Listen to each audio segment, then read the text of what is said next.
Muito bem, vamos agora para o sábado. O sábado, o título é A Restauração começa quando o povo tem consciência de que há profeta. E o versículo 1 Pedro 5:2. Pastoreai o rebanho de Deus que há entre vós, não por constrangimento, mas espontaneamente, como Deus quer, nem por sorte da ganância, mas de boa vontade. Eu vou começar o sábado, irmãos, lendo o primeiro parágrafo da página 69. O povo de Israel só reconheceu que havia um profeta entre eles quando Jerusalém foi tomada. Aí você lembra do que nós lemos em Ezequiel, ainda na sexta-feira, quando o Senhor falou para Ezequiel: hão de saber que esteve no meio deles um profeta? Eu vou pedir perdão pelo termo que eu vou usar, irmãos, mas infelizmente muitos de nós, quando nós estamos rebeldes, irmãos, nós só caímos em si quando chega a desgraça. Desculpe o termo, irmãos, perdão. Mas aqui eles só perceberam, irmãos, que a palavra de Ezequiel era a palavra de Deus quando de fato a Babilônia chegou e levou todo, destruiu tudo, levou todo mundo cativo.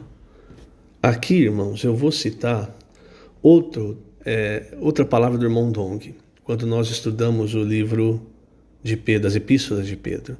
Então ali as epístolas de Pedro falam muito sobre o fogo que vem queimar a nossa vida da alma. E nessa época o irmão Dong, ele havia falado o seguinte, ele fala: Deus, ele primeiramente utiliza para nos limpar a água. A água, irmãos, é a palavra, é o Espírito. Então ele envia a palavra. E a palavra, irmãos, é para que haja uma reação em nós, para que nós creiamos, deixemos de fazer aquilo que nós estávamos fazendo que não agrada ao Senhor e passemos a fazer aquilo de acordo com a palavra de Deus. Então essa é a água para nos purificar. Mas muitas vezes, irmãos, o nosso coração é rebelde. E aí, o que resta ao Senhor? O Senhor vai desistir de nós? Não. Então, a palavra do irmão Dong, aí ele manda o fogo. Quando o fogo vem, irmãos, o fogo, como nós vemos na epístola de Pedro, ele vem para purificar, irmãos, para que a nossa fé não seja uma fé com hipocrisia, como o Paulo falou, mas seja uma fé refinada.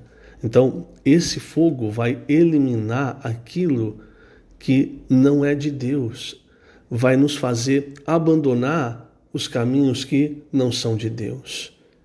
E nessa época o irmão Dong falou: irmãos, Deus prefere o caminho da água. Então seria, se nós sempre nos voltássemos ao Senhor, quando o Senhor falasse sua palavra, não precisaria do fogo.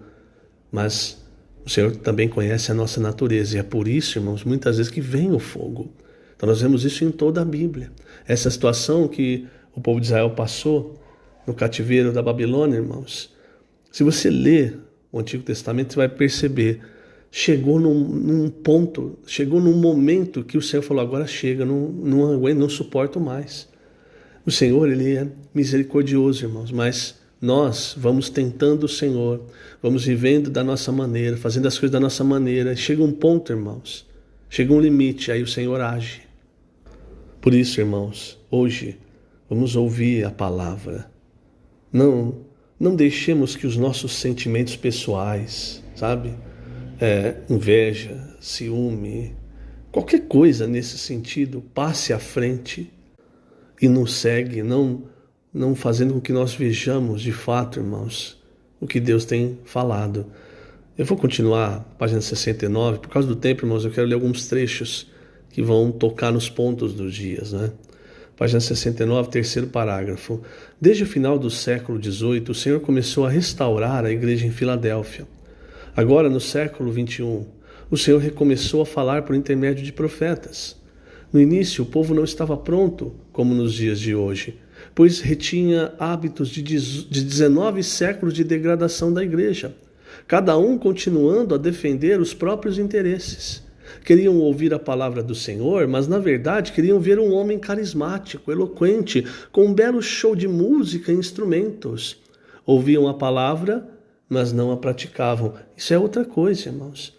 Você quer ouvir a palavra de Deus para ela agradar a sua alma? Porque se for para alegrar a alma, irmãos, não há mudança, a alma fica intacta. Mas se a palavra de Deus, irmãos, ela for colocada em prática, aí ela vai agir na nossa alma e muitas vezes, irmãos, vai ser amarga. Por quê? Porque a nossa vida da alma ainda domina sobre a nossa alma, o nosso ego, o velho homem. Vou continuar, página 69. Aqui na página 69, o último parágrafo, na verdade é o trecho de Ezequiel 33, versículos 31 a 33, na versão King James atualizada. O meu povo vem a ti, como costuma fazer, e se assenta para ouvir a tua pregação, mas não coloca a palavra em prática. Ezequiel, eu vou repetir, Ezequiel 33, eu vou ler o trecho de 31 a 33 na versão King James atualizada. Com a boca, eles chegam a expressar louvor e devoção, mas o coração dessa gente dá mais importância ao lucro. Estão ávidos por ganhos injustos. Para este povo, o profeta se assemelha a um poeta ou cantor romântico que entoa cânticos de amor com bela voz e toca seu instrumento musical virtuosamente. Porquanto eles ouvem as tuas palavras, mas de fato não as colocam em prática em suas próprias vidas. Assim, quando tudo isso acontecer, e em verdade breve estará ocorrendo, todo esse povo compreenderá que um verdadeiro profeta de Deus esteve pregando entre eles. Mas você entende esse sentimento? Você percebe? Ouvir a palavra de Deus só para alegrar sua alma.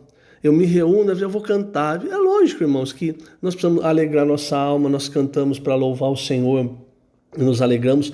Mas se eu me reúno só para alegrar minha alma, para ouvir palavras bonitas que alegram minha alma, para palavras que dizem, olha, você está certo, pode continuar vivendo do jeito que você está vivendo, está tudo certo, você está certinho.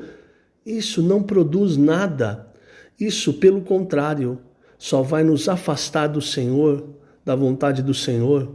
Isso vai fazer com que cada vez mais, irmãos, o nosso ego seja preservado. E você sabe, se você ler Mateus 16, você vai entender que para seguir o Senhor de verdade, nós precisamos abandonar a nossa vida da alma, tomar a cruz e aí seguir o Senhor. Então perceba, irmãos, o que a palavra está fazendo de verdade em você. Eu vou terminar aqui o sábado lendo o último parágrafo. Ainda havia mais pontos a tocar, por isso, querido irmão, querida irmã, penetre nessa leitura, leia os versículos, ore ao Senhor, o Senhor vai abrir muito ainda para você. Último parágrafo. Nossa esperança não é almejar privilégios nem a glória dos homens, mas a glória vindoura que há de ser revelada. Por isso, pastoreemos o rebanho de Deus como modelos dele, com boa vontade. Logo, o supremo pastor se manifestará. Isso está em 1 Pedro 5, os primeiros 4 versículos. Um bom pastor dá a vida pelas ovelhas. Também não somos os senhores delas, o Senhor é o único Senhor. Elas nos foram confiadas e devemos humildemente cuidar delas com amor. Vamos sair às ruas, tirar as pessoas das garras do inimigo e apacentá-las na igreja. Vamos usar as ferramentas que o Senhor nos deu para pastoreá-las. Assim, quando o Supremo Pastor se manifestar, receberemos a imarcessível coroa da glória.